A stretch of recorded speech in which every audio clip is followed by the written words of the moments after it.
ध्यानमूलं गुरुरमूर्ति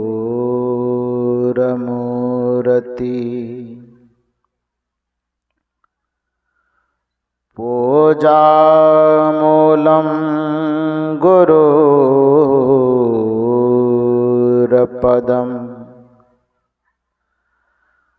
मंत्रमूलं गुरुर्वाक्यम् मोक्षमूलं गुरुर्कृपा नहि सत्यात् परं ज्ञानं नास्ति तत्त्वं गुरो परम यस्मात् परतरं नास्ति तस्मै श्री गुरुवे नमः। तस्मै श्री गुरुवे नमः। तस्मै श्री गुरुवे नमः। मेरे व्यवहारिक एवं पारमार्थिक जीवन के प्रबल प्रेरणा स्रोत परमाराध्य परम पूज्य गुरुदेव जी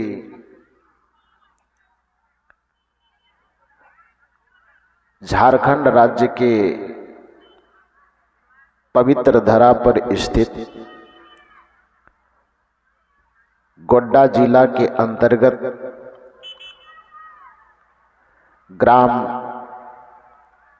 चकवा हरिपुर में आयोजित 2 दिवसीय सत्संग समारोह के प्रथम दिन के अपराह्नकालीन सत्संग सभा में मंच पर विराजमान उत्तर प्रदेश की पावन धरा से सद्गुरु कबीर आश्रम कौशाम्बी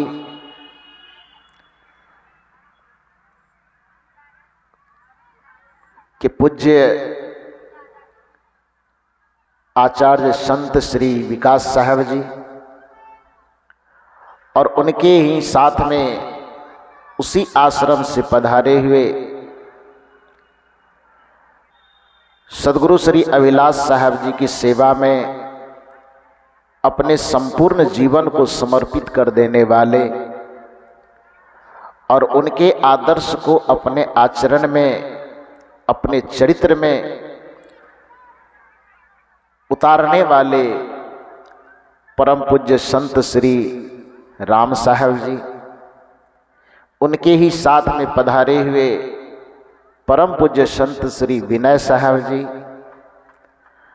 और सद्गुरु कबीर आश्रम भागलपुर से पधारे हुए परम पूज्य संत श्री प्रकाश साहब जी एवं इस परिवर्तक स्थल पर विराजमान अध्यात्म प्रेमी सज्जनों तथा देवियों। अभी आप लोग इस मंच के माध्यम से सभी गुरुजनों के द्वारा सद्गुरु कबीर साहब के दर्शन में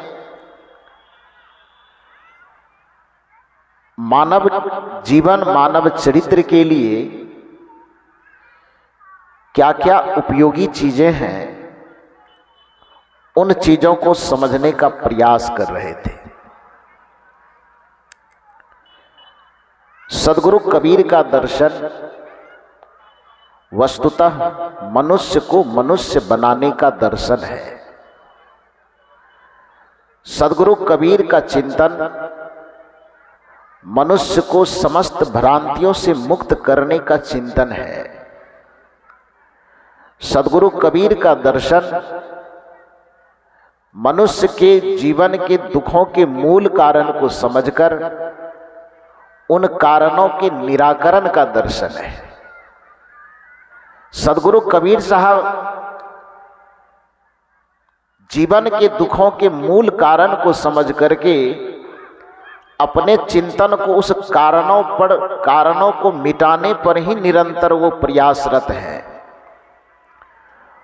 दुखों के कारणों के अलावा वो दाएं बाएं ऊपर नीचे आकाश पाताल की बातें नहीं करते।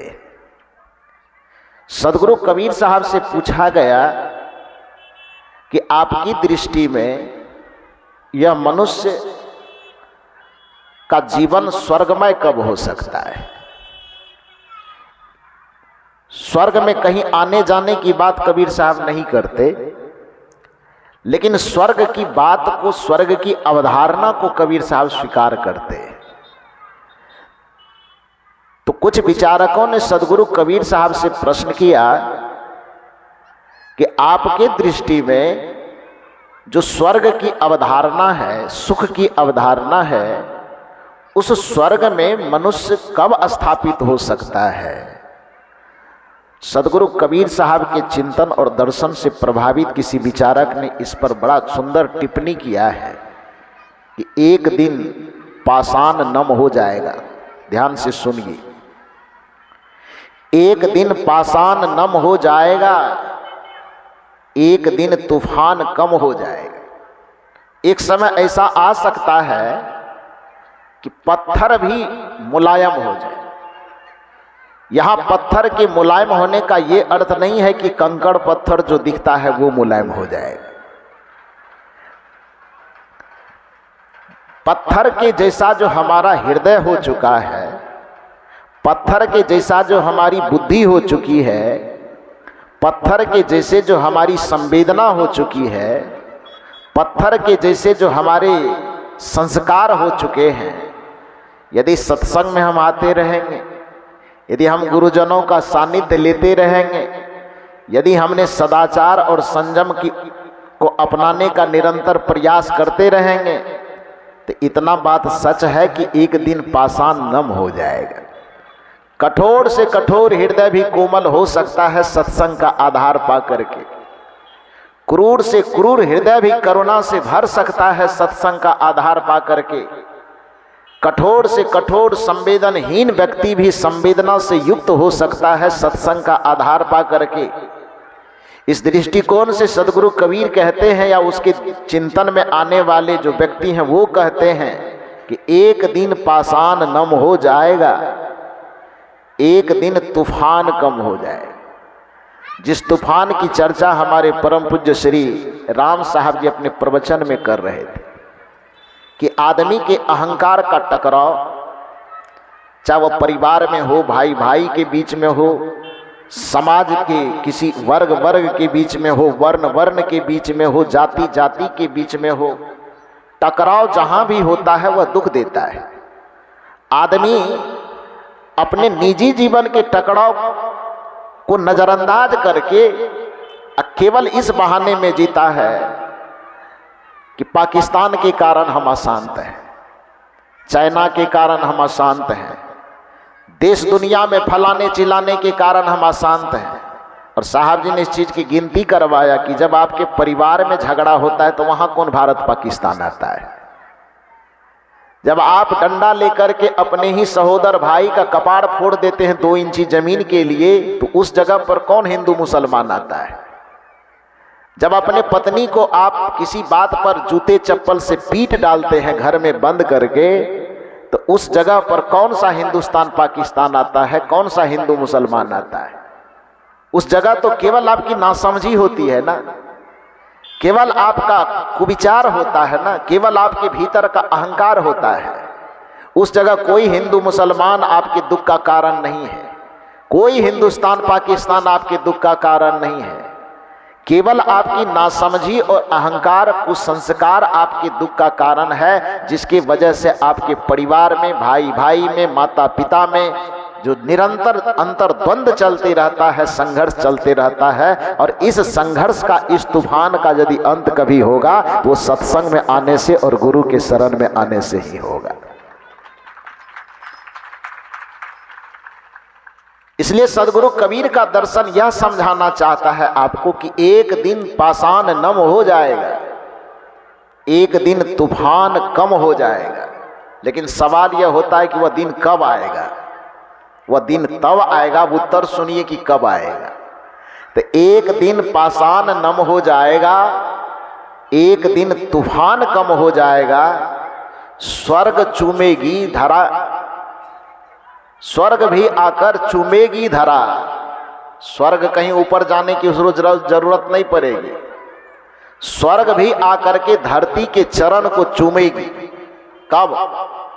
एक दिन पाषाण नम हो जाएगा, एक दिन तूफान कम हो जाएगा, स्वर्ग भी आकर चूमेगी धरा को। कब? तो आदमी जब आदमी हो जाएगा, जिस दिन आदमी इस धरती पर आदमी बन करके जीना सीख जाएगा, मानवता से युक्त मानव बन करके जीना सीख जाएगा, इंसानियत से भरा हृदय लेकर के इंसान इस धरती पर जीना सीख जाएगा, उसी दिन इस धरती पर स्वर्ग आ जाएगा। किसी भी मनुष्य को स्वर्ग जाने की कल्पना नहीं करनी पड़ेगी।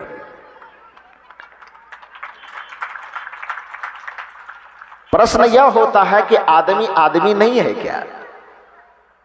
आदमी सकल से आदमी है, अकल से आदमी बनने की जरूरत अभी भी है। आदमी आकृति से आदमी दिख रहा है, लेकिन प्रकृति से आज भी उसे आदमी बनने की जरूरत है। आदमी आकार से आदमी दिख रहा है, लेकिन विचार और संस्कार से आज भी उसको आदमी बनने की जरूरत है। दार्शनिक जगत में अपने भारत के एक बहुत बड़े दार्शनिक और शिक्षकों के आदर्श डॉक्टर सर्वपल्ली राधाकृष्णन का नाम आप लोगों ने सुना होगा। भारत देश के प्रथम उपराष्ट्रपति और दूसरे राष्ट्रपति के रूप में उसकी गणना होती है थे ही। एक शिक्षक के पद से ऊपर उठते उठते उठते उठते राष्ट्रपति के पद तक को उन्होंने सुशोभित किया। विद्वान में भी वो एक सिद्धस्थ विद्वान थे। उन्होंने भारतीय दर्शन पर कुछ पुस्तकें लिखी है। एक पुस्तक उनका है भारतीय दर्शन का तुलनात्मक अध्ययन। उस पुस्तक में बड़ा सुंदर जिक्र किया है उन्होंने कि आज आदमी अपनी बुद्धि का इतना विकास कर लिया है, पढ़ लिख करके अपने चिंतन का इतना विकास कर लिया है कि पक्षी न होते हुए भी यह आसमान में उड़ना सीख गया है। विकास किया है ना। अब इससे बड़ा प्रमाण क्या होगा कि 3 दिन पहले जो आप विश्व की एक अद्भुत घटना आपने देखा कि सुनीता विलियम्स और कुछ उनके साथी 9 महीना अंतरिक्ष में रह करके सुरक्षित आपके धरती पर आ गई। इस घटना से सब अवगत है कि नहीं है? ये कितनी अद्भुत बात है। जिस ऊपर में हम स्वर्ग की अवधारणा पालते हैं कि ऊपर में ऊपर वाला बैठा हुआ है, कोई जो हमारा नियंत्रण कर रहा है।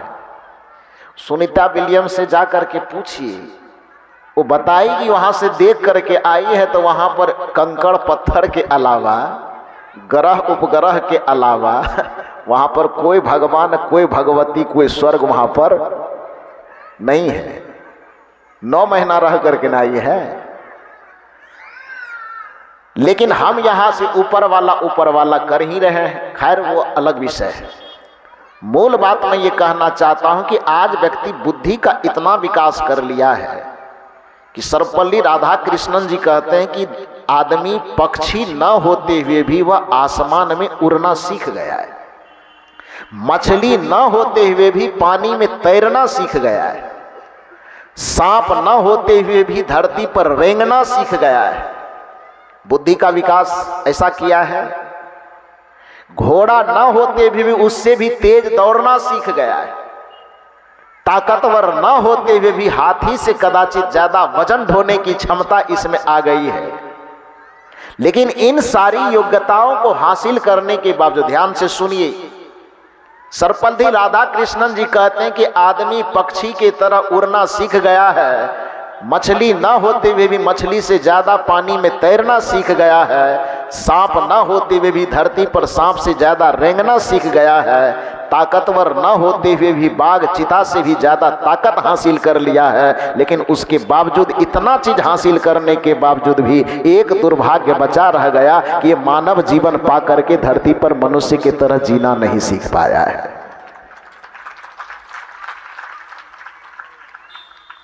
जिस दिन मनुष्य का शरीर आप लेकर के तो आ गए और मनुष्य की तरह जीना सीख गए, उस दिन इस धरती के किसी मनुष्य को अलग से स्वर्ग जाने की कामना नहीं पालनी पड़ेगी। आपका घर ही स्वर्ग बन जाएगा, परिवार स्वर्ग बन जाएगा, समाज ही स्वर्ग बन जाएगा। और जिसको घर में ही स्वर्ग मिले तो मरने के बाद स्वर्ग क्यों ढूंढेगा? जिसको घर में ही सुख मिले तो मरने के बाद सुख की तलाश क्यों करेगा? मरने के बाद तो सुख की उम्मीद लोग इसलिए पालता है क्योंकि उसके जीवन नरक बने हुए हैं। क्योंकि दवाई की कामना कौन करता है? जिसको रोग पकड़ा हुआ है। जिसको रोग पकड़ा हुआ है ही नहीं तो दवाई का कभी सपना देखेगा वो? दवाई का सपना वही व्यक्ति देखता है जिसको रोग घेरा हुआ है। भोजन का सपना वही देखता है जिसको भूख लगी हुई है। पानी का सपना वही देखता है जिसको प्यास से तड़प है। उसी तरह से स्वर्ग का सपना आसमान में वही देखता है जिस व्यक्ति को नारकीय जीवन जीते जीते उसके जीवन में केवल तकलीफ मिल रही है, तो वही आदमी सोचता है कि कम से कम मरेंगे तो स्वर्ग तो मिल जाएगा ना।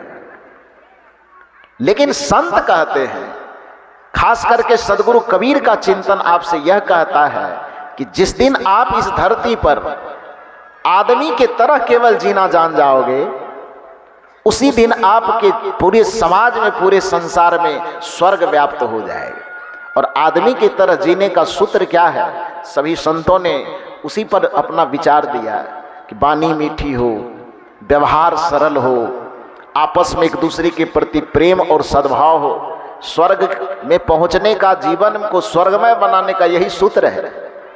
इसको व्याख्यायित न करके एक सूत्र में इसको कहा जाए कि स्वर्ग हमारा जीवन कैसे बने, हमारा घर, हमारा परिवार स्वर्ग जैसा कैसे बने, तो किसी विचारक ने बड़ा सुंदर कहा है, मृदुबानी सुंदर बर्ताव। ध्यान से सुनिए, मृदुबानी सुंदर बर्ताव सभी गुणों की खान है। प्रेम की गंगा बहे जहां पर वह घर स्वर्ग समान है। मृदु वाणी, वाणी मीठी हो, व्यवहार सरस और कोमल हो।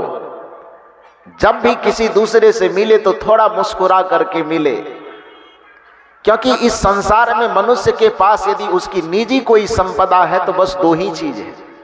बाकी संपदा बीच में मिली, बीच में छूट जाएगी, अन्यथा किसी के द्वारा बांट ली जाएगी, किसी के द्वारा लूट ली जाएगी। दो संपदा ऐसी है प्रत्येक मनुष्य के पास जिस संपदा का कोई न तो बंटवारा कर सकता है, न कोई उसकी चोरी कर सकता है। वह दो संपदा क्या है?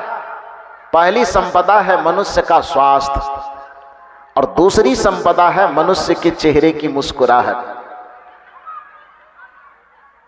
स्वास्थ्य सुरक्षित रखना यह प्रत्येक मनुष्य की जिम्मेदारी है, क्योंकि प्रत्येक मनुष्य इस संसार में यदि सुखपूर्वक जीना चाहता है तो सुखपूर्वक जीने का, सुकून पूर्वक जीने का, स्वाद पूर्वक जीने का इस संसार में पहला आधार है कि आपका स्वास्थ्य ठीक होना चाहिए। स्वास्थ्य यदि ठीक नहीं है, आपका डायबिटीज पकड़ लिया है, अब बगल में एकदम रसगुल्ले का फैक्ट्री लगा हुआ है, क्या करेंगे आप? क्या मतलब उस रसगुल्ला से?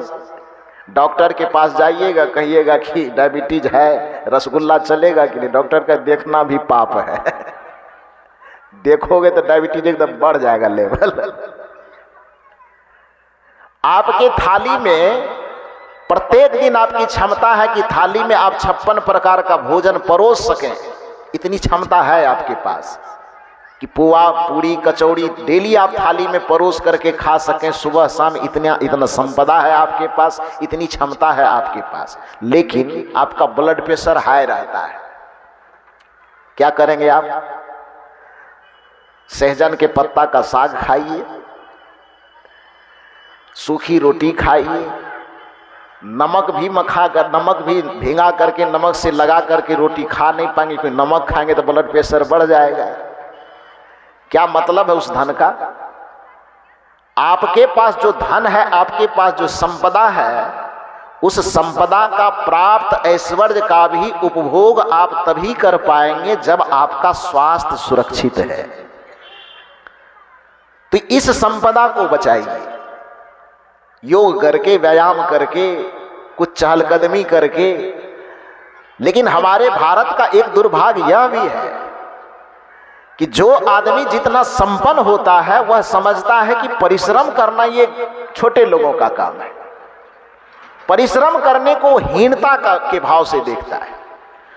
हमारे सदगुरु कबीर साहब की परंपरा में, निर्गुण परंपरा के जितने संत हुए, भारत की इस दुर्दशा के कारण को समझ रहे थे कि जहां पर श्रम करने वाले को छोटा समझा जाए और श्रम न करके बस कुर्सी तोड़ने वाले को बड़ा समझा जाए, तो उस देश का कभी उत्थान, उस देश की कभी उन्नति नहीं हो सकती है। और इन कारणों को समझा संतों ने। परिणाम यह हुआ कि हमारे संतों ने दुनिया के सामने आदर्श दिया कि भजन करने का मतलब केवल पहाड़ के गुफाओं में जाकर के माला जपना नहीं होता है, बल्कि कबीर साहब ने यह आदर्श दिया दुनिया के सामने कि भजन करने के लिए गुफा में जाने की आवश्यकता नहीं है, चादर बनाते बनाते भी भजन हो सकता है। राम नाम रस बीनी चदरिया झीनी रे झीनी, यह संदेश देकर के दुनिया को यह समझाने का प्रयास किया कि भजन परिश्रम का विरोधी नहीं है, बल्कि भजन और परिश्रम एक दूसरे का पूरक है। इसलिए श्रम को कभी छोटा न समझो, श्रम करने वाले को कभी नीचा दिखाने का प्रयास न करो। जो श्रम कर सकता है वही व्यक्ति सच्ची साधना कर सकता है। जो निकम्मा और निठल्ला होकर के बैठा रहेगा और वह व्यक्ति कहे कि 24 घंटा हम आंख बंद किए बैठे हैं, भगवान का भजन हो रहा है। अरे भगवान का भजन क्या खाक हो रहा है? धरती का बोझ बने हुए हो आप। शरीर इंद्रियां है तो वो सेवा में लगने से ही पवित्र होगी। किसी विचारक ने बड़ा सुंदर कहा है, उन्नति का साधन सेवा है, जिससे आत्म शुद्धि होती है। यदि आपका तन, आपकी इंद्रियां सेवा में लगी हुई है तो याद रहे वह चंचलता से मुक्त रहेगी, क्योंकि इंद्रियों का स्वभाव कुछ न कुछ करना है। यदि आप इससे परिश्रम नहीं करवाएंगे, मुंह से यदि आप ज्ञान की बातों का उच्चारण नहीं करवाएंगे तो निंदा में लग जाएगी। पैर को यदि आप सत्संग में नहीं लाएंगे तो यह पैर आपको शराब के घर में लेकर के जाएगा। आंख को यदि आप संतों का दर्शन नहीं करवाएंगे तो ये आंख आपको वेश्या का दर्शन करने पर मजबूर कर देगा। इन आंखों को आप रामायण, गीता, वेद, पुराण नहीं देंगे देखने के लिए तो यह आंख आपको उपन्यासों की तरफ घसीटेगा, नाच, सिनेमा और तमाशा की तरफ घसीटेगा। यदि नाच, सिनेमा, तमाशा के तरफ इस आंखों को बहकने से रोकना चाहते हैं तो अपने आंखों के सामने इस पवित्र संतों का चरित्र दे दीजिए और इसको देखने का मौका दे दीजिए, तो आपका आंख विषयों में भटकने से अपने आप बंद हो जाएगा। इन कानों को आप ये सत्संग सुनने का आदत लगा दीजिए, इन कानों को आप संतों की वाणी सुनने की आदत लगा दीजिए, तो फिर यह कान अश्लील अश्लील गीतों और गानों को सुनने से अपने आप रुक जाएगा। इन मुंह को आप अच्छी अच्छी वाणी बोलने में लगा दीजिए तो शायद यह मुंह झूठ बोलने से बच जाएगा, निंदा करने से बच जाएगा। तो जब किसी भी सेवा कार्य में, अच्छे कार्य में आप अपने तन और तन से जुड़े हुए इंद्रियों का प्रयोग करते हैं तो इससे साधना की भूमिका तैयार होती है। इसलिए कोई व्यक्ति यदि यह सोचता है कि परिश्रम करने वाला बहुत छोटा, इसलिए हम साधु हो गए हैं, संत हो गए हैं, सत्संगी हो गए हैं, भक्त हो गए हैं, ज्ञानी हो गए, तो केवल हाथ में हाथ रख करके बैठे रहे और कुर्सी पर बैठ करके केवल हुक्म चलाते रहे, तो समझ लीजिए कि वह साधना नहीं कर रहा है। साधना के नाम पर भीतर भीतर कुछ ढोंग भले चल रहा है। उन्नति का साधन सेवा है, जिससे आत्म शुद्धि होती है। परलोभी मोही अभिमानी, सेवक पद पाना क्या जाने। इसलिए सदगुरु कबीर ने या निर्गुण परंपरा के जितने संत हैं अपने समय में दुनिया को यह संदेश दिया कि परिश्रम को कभी छोटा मत समझो, भजन करो राम का, तन से काम अब मन से राम, कहा ही कबीर सरे जो काम। साहब कहते हैं कि लोक और परलोक दोनों को संवारना चाहते हो तो तन को सत्कर्म में लगा करके रखो और मन को उस राम में जमा करके रखो, तुम्हारा लोक और परलोक दोनों संवर जाएगा। फिर स्वर्ग को अलग से ढूंढने की जरूरत नहीं पड़ेगी, जहां रहोगे वहीं स्वर्ग हो जाएगा। इसी बात को गोस्वामी तुलसीदास जी ने अपनी भाषा में कहा, कर से करम करहु विधि नाना। ध्यान रहे चाहे निर्गुण मार्ग हो कि सगुण मार्ग हो, कर्म को किसी ने टाला नहीं, कर्म को छोड़ने की सलाह ना दी और कर्म को नीचा दिखाने की भी किसी ने सलाह नहीं दी कि कोई रास्ते में झाड़ू लगा रहा है तो उसको देख करके नाक मूंदने की जरूरत नहीं है। कोई जूता बना रहा है तो उस जूता बनाने वाले को भगवान समझना चाहिए, क्योंकि बनाने वाला जो भी होता है वह ब्रह्मा के स्वरूप होता है। ब्रह्मा को सृष्टिकर्ता निर्माणकर्ता कहा जाता है ना, तो निर्माण चाहे छोटा हो चाहे निर्माण बड़ा हो, निर्माण जो भी करने वाला है उसको ब्रह्मा का दर्जा मिलना चाहिए। चाहे कोई कपड़ा निर्माण कर रहा है तो कपड़े के विभाग का ब्रह्मा है, यदि कोई जूता बना रहा है तो उसको अछूत कह करके, उसको नीच कह करके नीचा दिखाने की आवश्यकता नहीं है, बल्कि उसको ब्रह्म का दर्जा दे करके उसको सत्कार करने की और सम्मान करने की आवश्यकता है। तभी इस धरती पर मानवता आ सकती है। कोई तेल बना रहा है तो उसको देख करके अपशगुन कहवाने की जरूरत नहीं है, बल्कि वो तेल बना रहा है। एक बात कहा जाता है, जिस तेल को खाने में हमको शर्म नहीं लगता है, जिस तेल को पूरे शरीर में लगाने में, बचपन में जिसके शरीर में तेल नहीं लगेगी तो हड्डी मजबूत होगा? अरे कौन आदमी होगा जिसने जन्म के वक्त में जिसके माता पिता ने, परिवार वाले ने शरीर में सरसों का तेल नहीं मला होगा? मला होगा ना जी। जिस सरसों के तेल को रगड़ रगड़ करके आपके हड्डी को मजबूत की गई है, जिस सरसों के तेल को आप जब सब्जी में डालते हैं तो एकदम स्वाद ले लेकर, चटकारा ले लेकर के खाते हैं, जिस सरसों के तेल को आप आटा में दे देते हैं तो पूरी छन जाती है, जिस सरसों के तेल को आप उसमें मालपुआ बना करके पूरा होली पकवान मनाते हैं, पूरा दीपावली मनाते हैं, उत्सव मनाते हैं, उस तेल बनाने वाले का मुंह देखने से आपका जतरा कैसे खराब हो जाता है? खाने में जतरा खराब नहीं होता है। जिस समय हड्डी मजबूत की जा रही, नहीं रगड़ेगा तो बुढ़ापा में तो गर्दन टेढ़ा हो जाएगा। जिस तेल को खाने में, शरीर में लगाने में कोई शर्म नहीं है, जिसने उसना मेहनत से उस तेल को बनाया है उसको देखने के बाद आपका जतरा खराब होता है। कबीर साहब कहते हैं इससे बड़ा दुर्भाग्य और क्या हो सकता है। उस बनाने वाले को भगवान समझ करके उसको सम्मान का दर्जा दो। और एक बात याद रखिए, इस संसार में जब भी किसी को शांति मिलेगी, जब भी किसी को मोक्ष मिलेगा, जब भी किसी का कल्याण होगा, तो श्रम और साधना दोनों का जब समन्वय होगा तब जाकर के शांति की प्राप्ति। इसको एक उदाहरण से आप समझिए। वैसे रामचरितमानस के बारे में सब लोग जानते हैं। वो राम कथा उसमें अवधी भाषा में लिखी गई। हालांकि मैं तो कहा करता हूं कि रामचरितमानस लिख करके गोस्वामी तुलसीदास जी जितना बड़ाई लूट गए संसार में, लूटना ही हम कहेंगे, क्योंकि केवल महात्मा की दृष्टि से देखिएगा तब तो अलग बात हो जाएगी, लेकिन एक समीक्षक की दृष्टि से देखिएगा। आप लोगों के शुभकामना से मुझे यूनिवर्सिटी में पीएचडी करने का मौका मिला, और पीएचडी करने के दरमियान जब मैंने शोध के क्रम में जब बहुत सारे ग्रंथों को पढ़ा तो जो मुझे आश्चर्य लगा कि पूरी दुनिया गोस्वामी तुलसीदास जी की जितनी वाहवाही कर रहे हैं, जितनी बड़ाई वो दुनिया में लूट करके चले गए, उतनी बड़ाई के वो हकदार नहीं थे। आपके मन में सवाल हो सकता है कि ये बात आप कैसे बोल रहे हैं। कोई भी व्यक्ति इस संसार में किसी बड़ाई के योग हकदार कब होते हैं? जब वह संसार को कुछ देता है। गोस्वामी तुलसीदास जी ने इस संसार में जो सबसे बड़ी प्रसिद्धि पाई वह किस कारण से? रामचरितमानस लिखने के कारण। तो रामचरितमानस जब उन्होंने लिखा तो रामचरितमानस में उनका क्या है? उनका अपना किया हुआ कौन सा चीज है जो उसकी उतनी बड़ाई होनी चाहिए?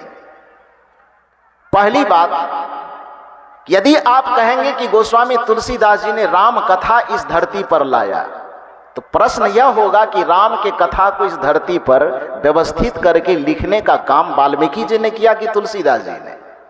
आए तो मटेरियल है वाल्मीकि जी का, बड़ाई लूट रहा है तुलसीदास जी। राम कथा को व्यवस्थित करने का काम, इस धरती को राम कथा से अवगत कराने का काम वाल्मीकि जी ने किया ना जी। वो तुलसीदास जी का तो काम नहीं है। तो काम किया कोई दूसरा और नाम लूट रहा है कोई दूसरा और। दूसरी बात, यदि आप कहेंगे कि नहीं, वाल्मीकि जी ने संस्कृत में लिखा और लोक भाषा में सजा करके अवधी भाषा में सजाने का मेहनत गोस्वामी जी ने किया, इसीलिए वो बड़ाई लूट रहे हैं, तो यहां पर भी वो फार्मूला काम नहीं करेगा।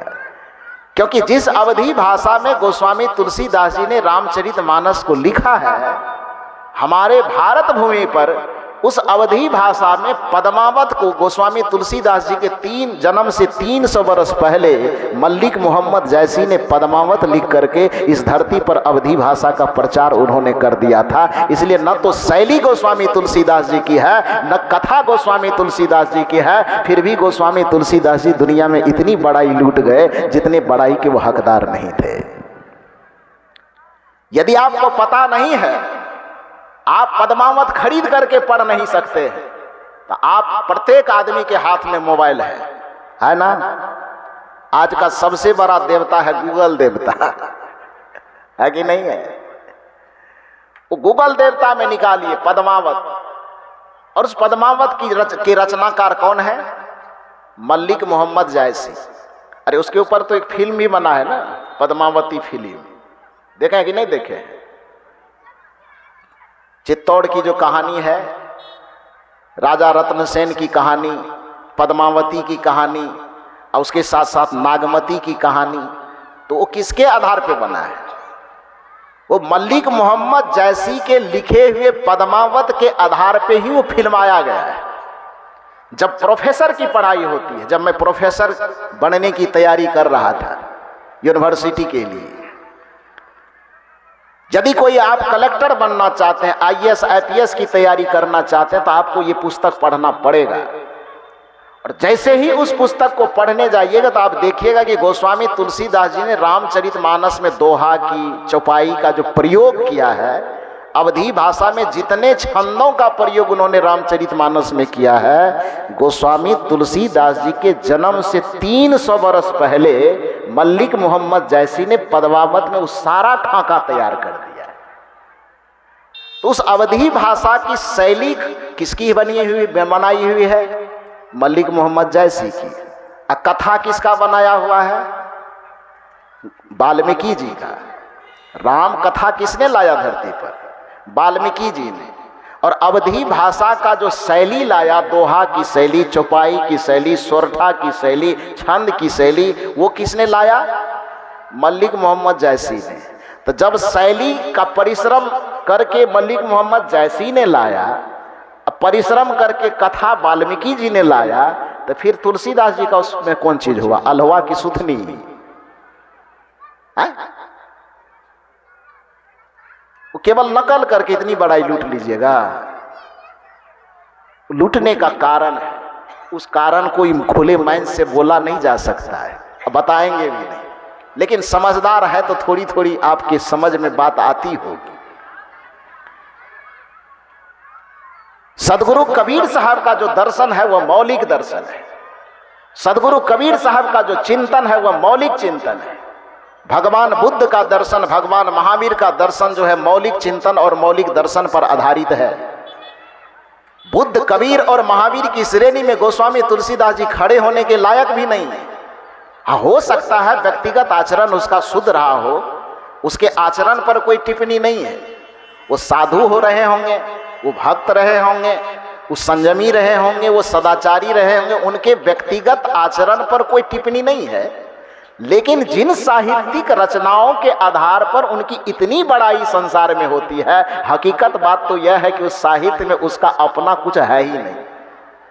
न कथा उसकी अपनी है, न उसकी शैली अपनी है। फिर भी कहावत प्रचलित है लोगों को कि रोड बनाने का काम करता है बेचारा मजदूर, पूरे गर्मी बरसी ठंडा धूप की चिलचिलाती गर्मी में रोड पर बैठ करके पत्थर कौन कूटता है?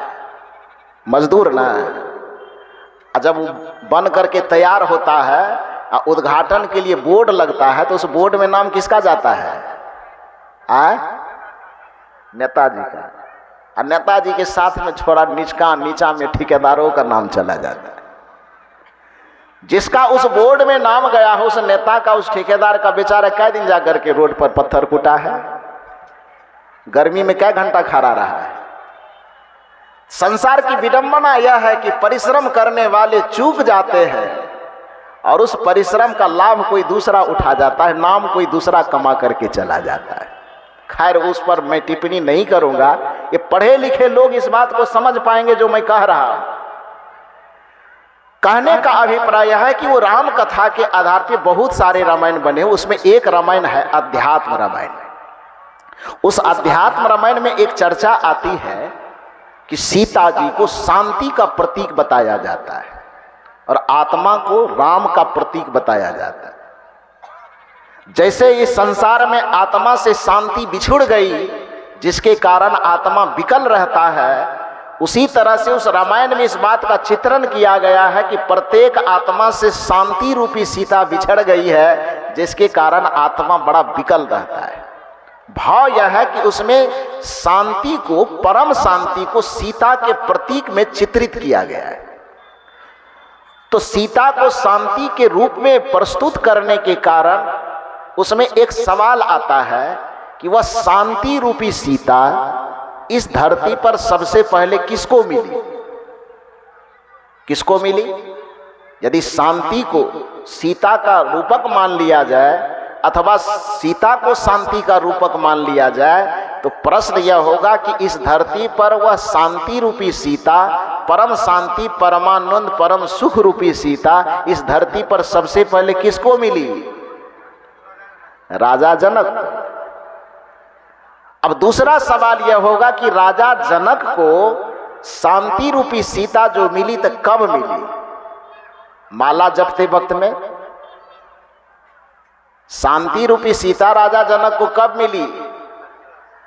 जिस समय राजा बन करके शासन चला रहे थे तब मिली थी? कि मंदिर में बैठ करके ध्यान लगाई थी तब मिली थी? कि बैठ करके माला जप रहे थे तब सीता मिली थी? कि पहाड़ के गुफा में बैठ करके तपस्या कर रहे थे तब सीता मिली थी? तो सवाल यह होता है कि सीता मिली कब थी? उस सवाल का जवाब यह है कि एक तो राजा जनक संतों गुरुओं के सानिध्य में रह करके ज्ञान से तो उनका चरित्र परिपूर्ण था ही, साधना, शील, संयम, त्याग, वैराग से उनका जीवन तो एकदम संपोषित था ही। लेकिन सीता तब भी उसको नहीं मिली जब ज्ञान, ध्यान, त्याग और तपस्या राजमहल को छोड़ करके, सिंहासन को छोड़ करके, मंदिर को छोड़ करके खेत में किसान बनने के लिए उतर गई और परिश्रम को उन्होंने हल पर हाथ लगा करके परिश्रम का सम्मान किया। तो एक तो उसका जीवन ज्ञान से भरा हुआ था और दूसरा खेत में उतर करके जिस दिन वह किसान बन गया, परिश्रम का आदर उन्होंने किया, उसी दिन सीता उसके समक्ष प्रकट हो गई। इस कहानी का संकेत यह है कि कोई व्यक्ति यह सोचे कि केवल हम अपनी बुद्धि के बल पर बड़े हो जाएंगे और श्रम को छोटा कर करके मानेंगे, तो उसकी साधना कभी पूरी नहीं होगी, उसके परिणाम में उसको शांति नहीं मिलेगी। राजा जनक को भी शांति तब मिली जब उसका मस्तिष्क ज्ञान से भरा रहा और अपने तन को जिस दिन वह खेत में उतार दिया कि अब हल चलाने को हम आदर देना शुरू करेंगे। आज से हम हल चलाने के लिए तैयार हो रहे हैं, आज से हम किसान बनने के लिए तैयार हो रहे हैं, अर्थात आज से अपने शरीर को हम परिश्रम में लगाने के लिए तैयार हो रहे हैं। तो मस्तिष्क तो ज्ञान से भर गया और तन जब खेत में उतर करके परिश्रम से जुड़ गया तो उसी समय सीता प्रकट होती है और सीता का दर्शन, सीता का लाभ राजा जनक को मिल जाता है। इसका सांकेतिक भाव यह है कि जो मनुष्य अपने तन को सेवा कार्य में लगा करके रखेगा और मन को गुरु के ज्ञान में लगा करके रखेगा, उसी के जीवन में शांति रूपी सीता, मोक्ष रूपी सीता, ज्ञान रूपी सीता, स्वर्ग रूपी सीता का प्रकटीकरण होगा। तो आप भी अपने जीवन में स्वर्ग चाहते हैं, सुख चाहते हैं, शांति चाहते हैं, तो एक तो परिश्रम करने वाले को आदर कीजिए। घर में जो रोटी बना करके खाना पीना देती है, अधिकांश पुरुष लोग का यह ताना होता है कि घर में जो सुबह शाम रोटी बना करके खिलाती है, झाड़ू चौका बर्तन करती है, पुरुष लोग बाहर में काम करते हैं, तो घर में आने के बाद यदि थोड़ी मोड़ी कुछ बात हो जाती है तो पत्नी को ताना मारता है, तुम तो घर के मेढक हो, घरे भर के बात जानती हो, तुमको क्या समझ में आता है दुनियादारी क्या होता है, खाली रोटी बेलते रहती हो, रोटी बनाते रहती हो, उसी में जीवन चल जाता है। पतियों को यह ध्यान देना चाहिए कि हो सकता है कि आपका परिश्रम संघर्ष से भरा हुआ हो सकता है आपका परिश्रम पसीने चुबाने वाला हो, दूसरे के डांट खाने के बाद आपको कुछ पैसे मिलते हो, दूसरे के ताना सुनने के बाद कुछ पैसे मिलते हो, आपके परिश्रम का निरादर नहीं है, आपको तो मेहनत करनी ही पड़ती है। लेकिन आपको यह ध्यान रखना चाहिए कि घर में रहने वाली महिलाओं का भी मेहनत कम नहीं है, उसके भी मेहनत का आदर दिया करो, उसके भी मेहनत का सम्मान किया करो, क्योंकि परिश्रम कोई भी होता है वह परिश्रम छोटा नहीं होता है, सभी परिश्रम अपने आप में महान होता है। छोटे बड़े हर एक श्रम को महत्व दीजिए आप, श्रम करने वाले को छोटा मत दिखाइए आप। यह सदगुरु कबीर का दर्शन है। इसीलिए राम तत्व का भजन करने के बावजूद भी, राम तत्व का सुमिरन की सलाह देने के बावजूद भी कबीर साहब ने परिश्रम को कभी छोड़ा नहीं। मानव जीवन को व्यवस्थित करने के लिए कबीर साहब ने दोनों बात कही। उनका एक पद याद कीजिए, सुकृत कर ले नाम सुमिर ले, को जाने कल की खबर नहीं या जग में पल की।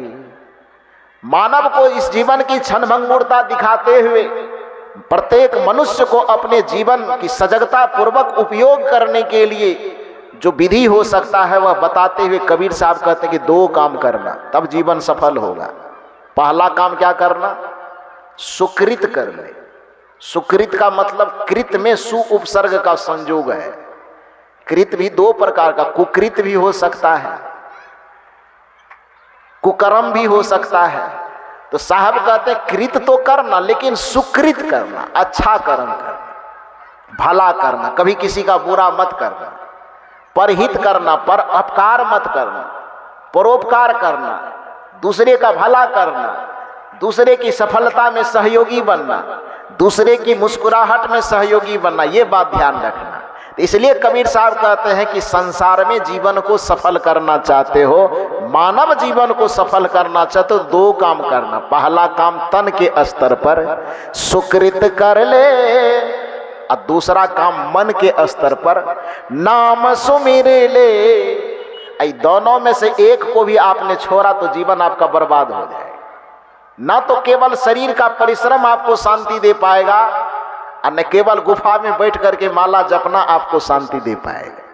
ये दोनों का समन्वय जिस दिन हो जाएगा, सुकृत कर ले नाम सुमिर ले, को जाने कल की खबर नहीं या जग में पल की, खबर नहीं या जग में पल की।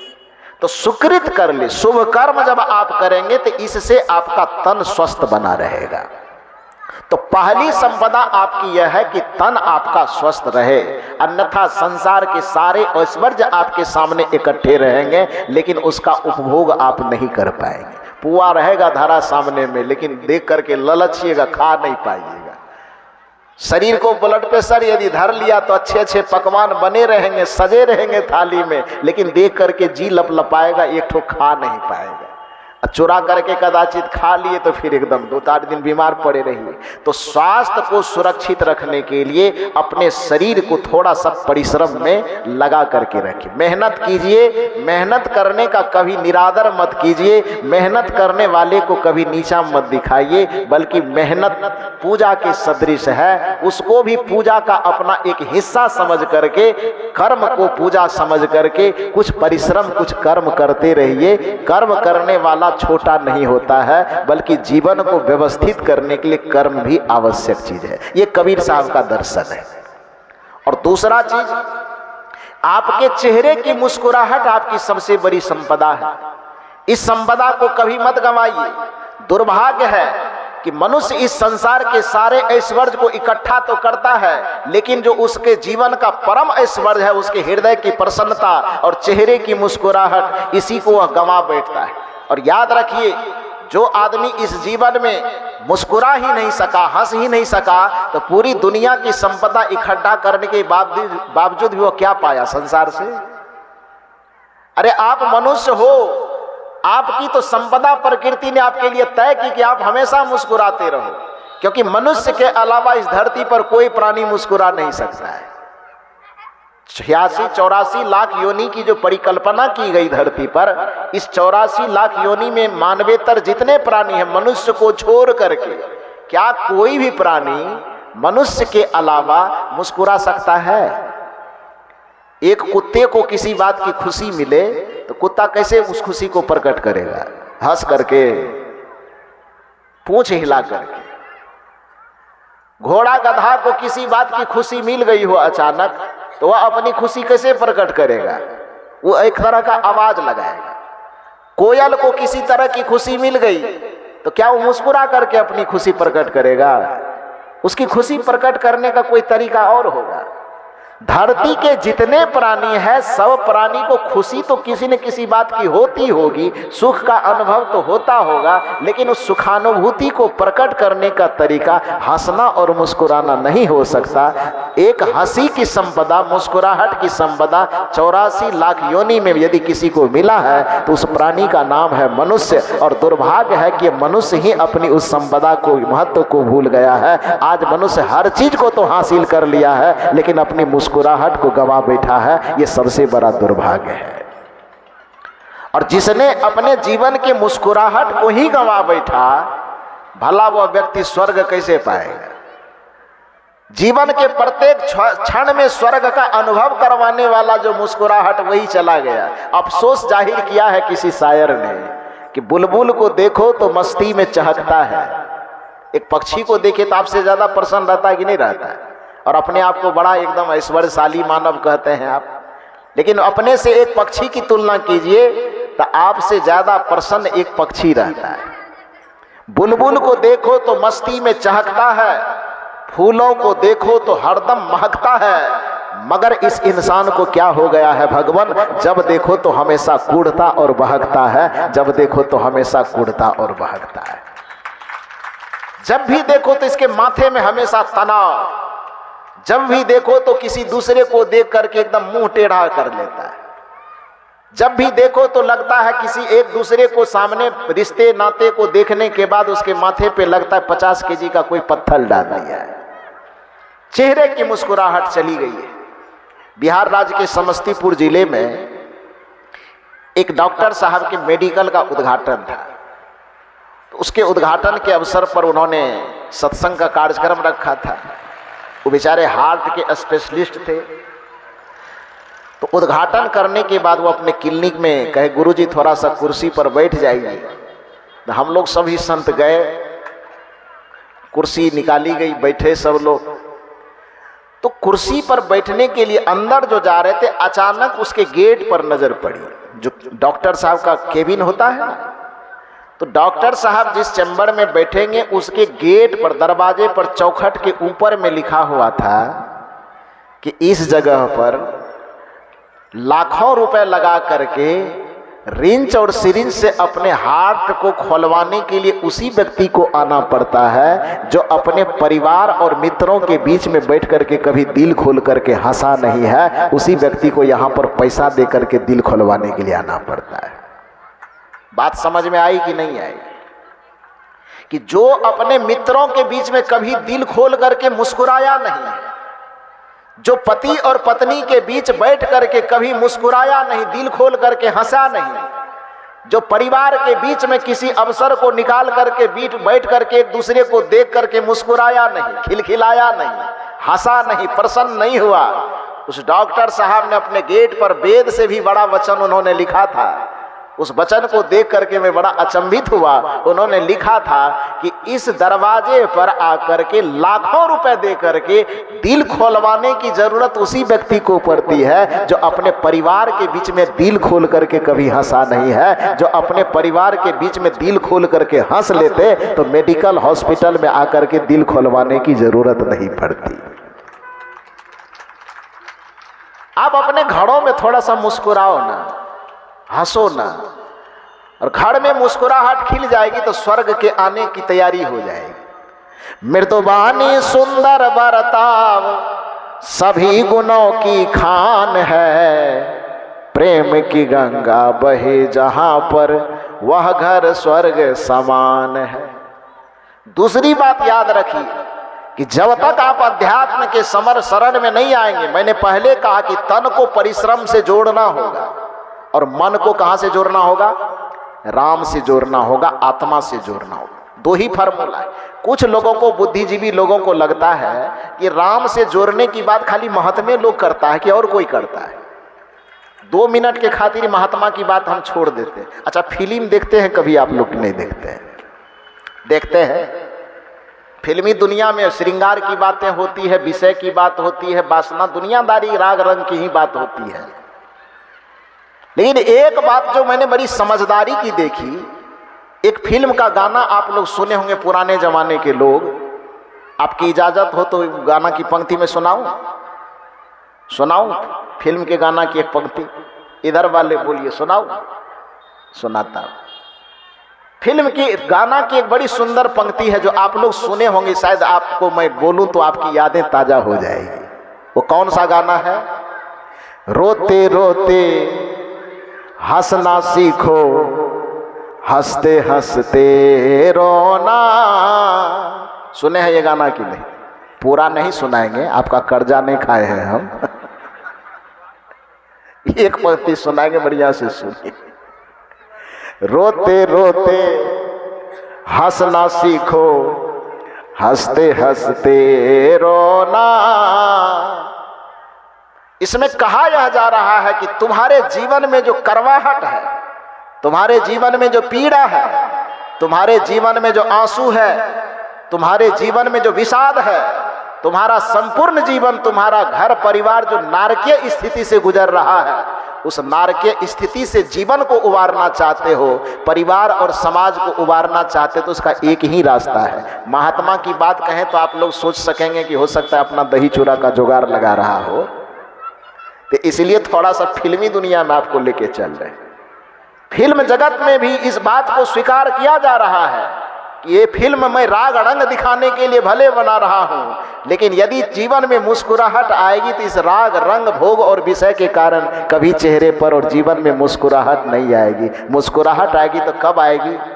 रोते रोते हंसना सीखो, हंसते हंसते रोना। सवाल यह पैदा होता है कि रोते रोते हंसना कब सीख पाएंगे हम? रोने की स्थिति में रह करके भी हंसी हमारे जीवन में कब आएगी? दुख की स्थिति में रहते रहते भी सुख हमारे जीवन में कब आएगा? तो उसका समाधान इसी गाना के अगले कड़ी में है। रोते रोते हंसना सीखो, हंसते हंसते रोना।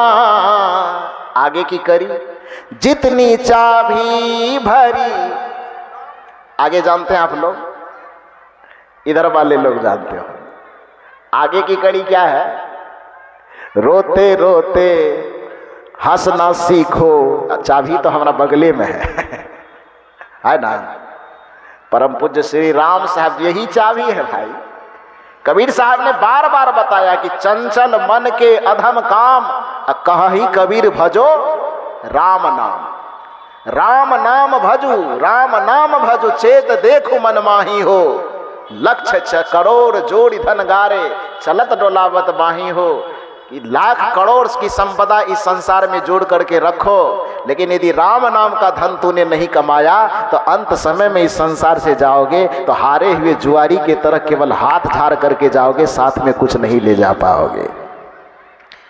इसलिए संसार के ऐश्वर्य को तो जो आप अर्जित करते हो करो ही, सत्संग में आकर के संत और गुरु के चरण में आकर के उस राम नाम की संपदा को भी कमाओ। उस आत्म तत्व का भी चिंतन करो, आत्म तत्व का स्मरण करो, और आत्म तत्व के स्मृति की जो संपदा है उसको जमा करो, वह आपके आखिरी समय में काम देगा। नहीं तो जीवन भर जपोगे बेटा नाम सत्य है, पत्नी नाम सत्य है, धन नाम सत्य है, महल नाम सत्य है, बैंक का चेकबुक नाम सत्य है, बैंक बैलेंस नाम सत्य है, एटीएम नाम सत्य है, पेटीएम नाम सत्य है, और चार आदमी कांधे पर उठाएगा तो सब सत्य असत्य हो जाएगा, केवल बचेगा राम नाम। क्या बचेगा? थोड़ा जोर से बोल दीजिए। कल्हे बहरा हो गए हैं हम, इलाज करवा लेंगे। थोड़ा सा आप लोग कृपा कीजिए, आवाज ऊंची कीजिए तो हम सुन सके। जीवन भर जो आपने जपा कि बेटा नाम सत, पत्नी नाम सत, धन नाम सत, दौलत नाम सत, जमीन नाम सत, मकान नाम सत, और चचड़ी फटड़ी पर जैसे चढ़े तो सब जितना सत जीवन भर रट रहे थे, क्या हो गया? वो सब असत हो गया ना। अब सत्य क्या बचा? राम नाम।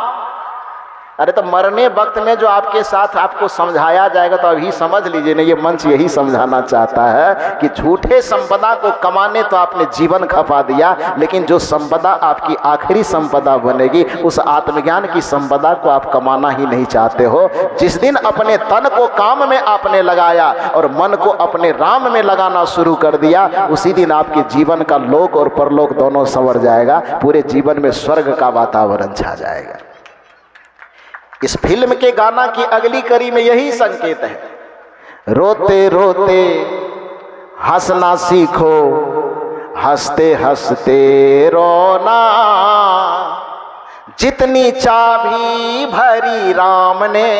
ध्यान दीजिए शब्द पर, जितनी चाबी भरी दुकान ने नहीं, जितनी चाबी भरी मकान ने नहीं, जितनी चाबी भरी जमीन जायदाद ने नहीं, जितनी चाबी बड़ी रिश्ते नाते संबंध नहीं, बल्कि जितनी चाबी किसके द्वारा भरी जाएगी? वो हृदय निवासी राम के द्वारा। रोते रोते हंसना सीखो, हंसते हंसते रोना, जितनी चाबी भरी राम ने, उतना चले खिलौना। रोते रोते हंसना सीखो, हंसते हंसते रोना। आपके जीवन में मुस्कुराहट केवल उस राम तत्व का भजन ला सकता है। इसलिए जब संत के द्वारा यह कहा जाता है कि उस रमैया राम का भजन करो, तो आप मखौल मत उड़ाइए कि भजन तजन करने से क्या होता है, गुरु धारण करने से क्या होता है, सत्संग करने से क्या होता है। फैक्ट्री में जाएंगे तो कुछ पैसा मिलेगा, पैसा मिलेगा लेकिन शांति नहीं मिलेगी। क्योंकि जीवन में कुछ चीजें ऐसी होती है जो पैसे से नहीं खरीदी जा सकती।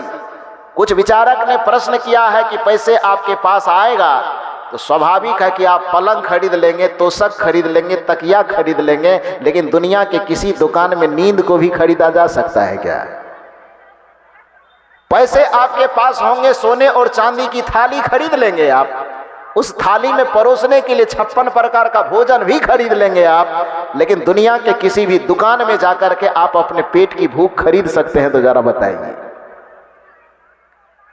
दुनिया के किसी भी दुकान में जाकर के आप टेबलेट खरीद सकते हैं, सिरिंज खरीद सकते हैं, दवा खरीद सकते हैं, लेकिन दुनिया के किसी भी दुकान में जाकर के आप स्वास्थ्य खरीद सकते हैं? यदि दुनिया में कोई ऐसा दुकान हो तो थोड़ा पता हमें बता दीजिए।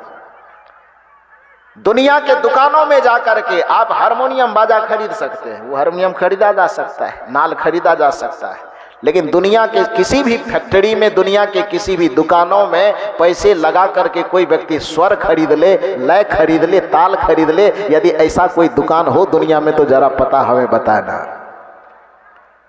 दुनिया के किसी भी दुकान में श्रृंगार खरीदा जा सकता है, गहने जेवर खरीदे जा सकते हैं, कान में पहनने वाला, नाक में पहनने वाला आभूषण खरीदा जा सकता है, लेकिन दुनिया के किसी भी दुकान में पैसे लगा करके कोई रूप खरीद करके ला सकता हो, ऐसा भी कोई दुकान दुनिया में है तो जरा सा बता दीजिएगा, है क्या?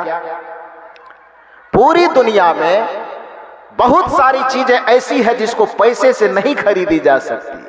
तो पैसा आप कमाते हैं, वो पैसा कमाना बुरी बात नहीं है, लेकिन ध्यान रहे कि पैसे कमाने के साथ साथ कुछ ऐसा भी चीज कमाना है जो पैसे से नहीं कमाई जा सकती, और जो संपदा, जो शांति, जो सुख पैसे से नहीं कमाया जाता, वही संपदा कमाने का तरीका ये संत और गुरुजन देते हैं कि अपने आप का चिंतन करो, अपने आत्म तत्व का ज्ञान प्राप्त करो और आत्म तत्व में रमण करो, तो फिर वह आपको सुख और शांति जो पैसे से नहीं खरीदी जा सकती, वो आत्मज्ञान के प्रभाव में आपको वो सुख और शांति की प्राप्ति हो जाएगी।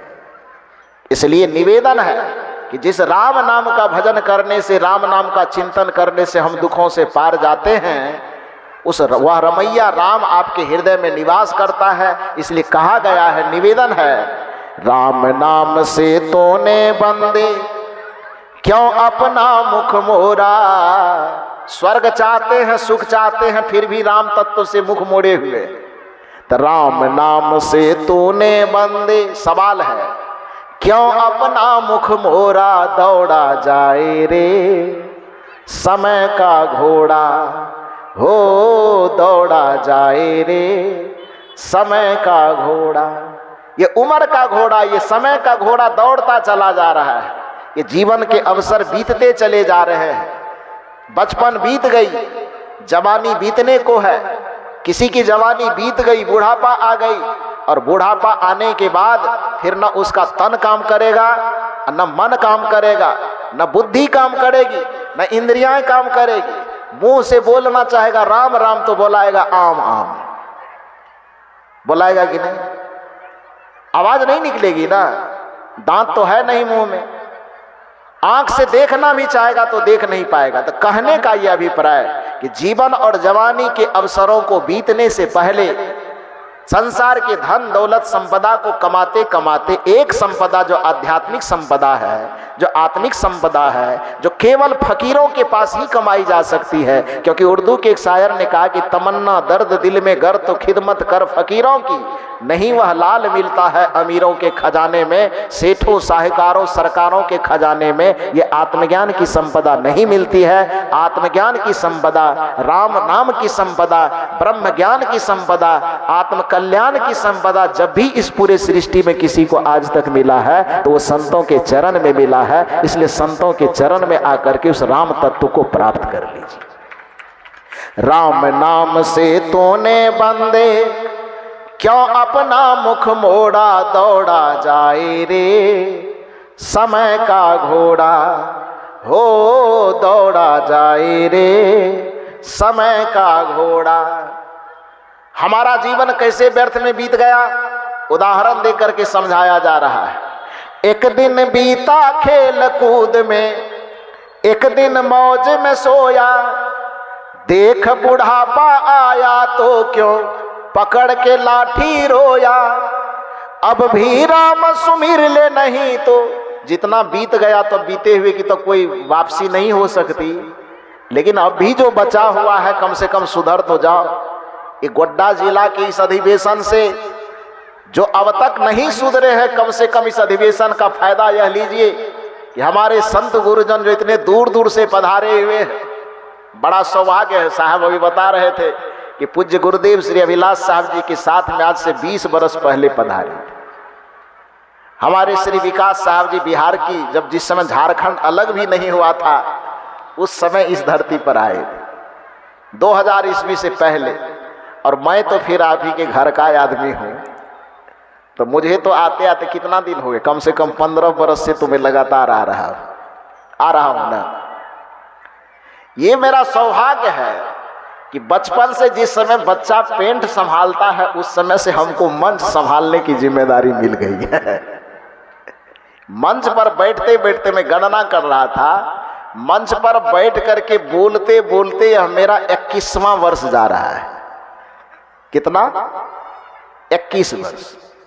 आप लोगों के भी वो जो गचिया से पधारी है श्री महेश्वरी साहब जी, बीच में वहां पर हमारे श्री उदय साहब जी बैठे हुए, एक बार आप खड़े हो जाइए, तो एक बार आप खड़े हुए, उनके लिए जोरदार ताली बजा करके उनका अभिनंदन कीजिए। ये सब इस इलाके में सत्संग के स्तंभ है। मुझे याद है कि जिस समय हमारा ये मूंछ दाढ़ी का रेख भी नहीं निकला था, बहुत बच्चे थे, हमारे जो नाल वादक महोदय आए हुए हैं वहीं से आए हुए हैं। एक दिन के लिए कार्यक्रम के लिए मुझे बुलाया गया था इसके गांव में, मात्र एक दिन के लिए। और एक दिन कार्यक्रम करने पर उस क्षेत्र में ऐसा प्रभाव पड़ा कि एक दिन का कार्यक्रम लेकर के मैं आया था और लगातार 9 दिन तक कार्यक्रम चलते रहा था। और आपको जान करके हैरानी होगी कि इतने प्रभावित हुए वहां के लोग। आज से 15-17 वर्ष पहले की बात है। आपको आश्चर्य नहीं करना चाहिए कि मुझको लोग कितना देर बोलवाते थे पता है? कम से मात्र 6 घंटा सोने के लिए, 4 घंटा सोने के लिए देते थे, और उसके बाद इधर उधर फ्रेश व्रेश होने के लिए 1 घंटा दे दे तो दे दे, तो सब मिला करके 5 से 6 घंटा मुझे केवल मौका देते थे। 12 से 24 घंटा में 12 से 13 घंटा तक लगातार मुझसे बोलवाते रहते थे। इतना लोग, ये लोग जर्सी गाय की तरह दूहने वाले हैं हमको। हैरानी नहीं है, ये मैं झूठ नहीं बोल रहा हूं, ये सच कह रहा हूं। 13-13 घंटा मुझसे बोलवाते रहते थे। और ये काम लगातार एक जगह पर 8-8 दिन 9-9 दिन इस इलाके में जब होते रहता था। 17 साल से 18 साल से इस इलाके में आते आते आज जो अभय साहब के जीवन में कुछ भी उपलब्धि दिखाई देती है, हालांकि बाहर से देखने वाले को लगेगा बाप रे बाप, अभय साहब की किस्मत तो बड़ा चमकदार है, लेकिन किस्मत इतनी आसानी से नहीं चमकती है। जिस किसी फील्ड में आप दिन रात परिश्रम करके अपने पसीना के कतरा कतरा लगा देते हैं, 20 साल 25 साल का वक्त थोड़ा कम लगता है क्या? 100 वर्ष का यदि जीवन माना जाए तो जीवन की 1/4 पार है। तो जिस किसी भी फील्ड में समर्पित पूर्वक आप अपने जीवन का इतना बड़ा हिस्सा लगा देते हैं, तो दुनिया की कोई ऐसी सफलता नहीं है जो आपके मुट्ठी में नहीं आ सकती है। जो चाहेंगे वो आपके मुट्ठी में आ जाएगा। ये मैंने अपने जीवन में अनुभव किया है। तो ये हम लोगों का सौभाग्य है कि परम पूज्य संत गुरुजन हम लोगों के बीच में इतने दूर दूर से आए हैं, और हम तो आपके बीच में हैं। उसके बावजूद भी ये समझने के लिए आप तैयार नहीं हो रहे, तैयार हो जाइए। इसका लाभ लीजिए कि अब तक जो आपके जीवन का अमूल्य क्षण व्यर्थ में बीता है, इस गोड्डा जिला के इस जिलाधिवेशन के बाद आपके जीवन का अनमोल क्षण गुजरना नहीं चाहिए, व्यर्थ बीतना नहीं चाहिए, बल्कि होना क्या चाहिए? एक दिन बीता खेल कूद में, एक दिन मौज में सोया, देख बुढ़ापा आया तो क्यों पकड़ के लाठी रोया। अब भी राम सुमिर ले नहीं तो, अब भी राम सुमिर ले नहीं तो, परेगा काल हथौड़ा दौड़ा जाए रे समय का घोड़ा, हो दौड़ा जाए रे समय का घोड़ा। राम नाम से तूने बंदे क्यों अपना मुख मोरा, दौड़ा जाए रे समय का घोड़ा। और उस राम में अपने मन को नहीं लगाएगा तो मन उसका भटकेगा, इंद्रियाएं उसकी भटकेगी और विषय के तरफ ले जा करके ऐसे नरक में डालेगी कि स्वर्ग का सपना देखते रह जाएगा, लेकिन स्वर्ग कभी मिलने वाला नहीं है। इसलिए निवेदन है, मन के कहे जो चलते हैं वो दुख ही दुख है पाते, माया के बस में जो है वो घोर नरक में जाते। कि माया के चक्कर में ही तो घोर नरक में फंस रहा है आदमी, और सपना देख रहा है कि स्वर्ग कैसे मिलेगा। मन के कहे जो चलते हैं वो दुख ही दुख है पाते, माया के वश में जो है वो घोर नरक में जाते। अब भी राम सुमिर ले नहीं तो पड़ेगा काल हथौड़ा, दौड़ा जाए रे समय का घोड़ा, हो दौड़ा जाए रे समय का घोड़ा। उस राम नाम को भजने का, उस राम नाम के सुमिरन का, उस राम में रमने की जो युक्ति मिलेगी आपको, वो संत गुरुजनों की दया कृपा से, उनके आदर्श का अनुकरण करने से ही मिलेगी। इसलिए सत्संग में आइए, संत गुरुजनों का सानिध्य लीजिए। ये सौभाग्य है आप सबों का कि इस इलाके के आयोजकों ने इतने दूर दूर से संत गुरुजनों को बुला करके आपके जीवन को संवारने के निमित्त इस सत्संग का आयोजन करवाया है। आप अपने जीवन को संवारिए दो विधि से, एक तन और इंद्रियों के माध्यम से सेवा कार्य करके, और दूसरा मन और आत्मा के माध्यम से उस रमैया राम का सुमिरन भजन चिंतन करके आत्म कल्याण के मार्ग को प्रशस्त कीजिए। आप लोग इतनी सहजता और सरलता के साथ एकाग्र होकर के मेरे विचारों को और सभी गुरुजनों के विचारों को आपने श्रवण किया है, इसके लिए आप सब बधाई के पात्र हैं। आप सबों को बहुत बहुत साधुवाद धन्यवाद देते हुए एक स्वस्ति बातें कहता हूं, जिसे आप लोग पीछे पीछे दोहरा दीजिए। सर्वे भवन्तु सुखिनः। आवाज कम क्यों हो गया? अब ये स्वर्ग जाना है क्या? आवाज थोड़ा जोर से लगाइए। सर्वे भवन्तु सुखिनः, सर्वे सन्तु निरामया, सर्वे भद्राणि पश्यन्तु, मा कश्चित् दुख भाग भवेत्। सभी सुखी हों, सबका जीवन निरोग्यमय हो, किसी के जीवन में दुख अशांति पीड़ा गंध मात्र भी नहीं बचे। सबके हृदय मन मस्तिष्क से दुख तनाव चिंता की लकीर सदा सदा के लिए समाप्त हो जाए। सबके हृदय में प्रसन्नता भरा रहे, सबके दिल में सद्भावना भरा रहे, और सबके चेहरे और मन मस्तिष्क पर गुलाब की जैसी मुस्कुराहट छाई रहे। इन्हीं शुभकामनाओं के साथ मैं अपनी वाणी को यहीं पर विराम देता हूँ। भजन बिन बावरे तुन्हे जन्म गवाया, तुन्हे जन्म गवाया। भजन बिन बावरे तुन्हे जन्म गवाया, तुन्हे जन्म गवाया। कभी न बैठा साधु संग में, कभी न हर गुण गाया, कभी न हर गुण गाया। कभी न बैठे साधु संग में, कभी न हर गुण गाया, कभी न हर गुण गाया। भाई भाई मरे बैल की नाई, भाई भाई मरे बैल की नाई। भोर भयो उठाया तूने हीरा जन्म गवाया, तूने हीरा जन्म गवाया। भजन बिन भाव रे तूने हीरा जन्म गवाया, तूने हीरा जन्म गवाया।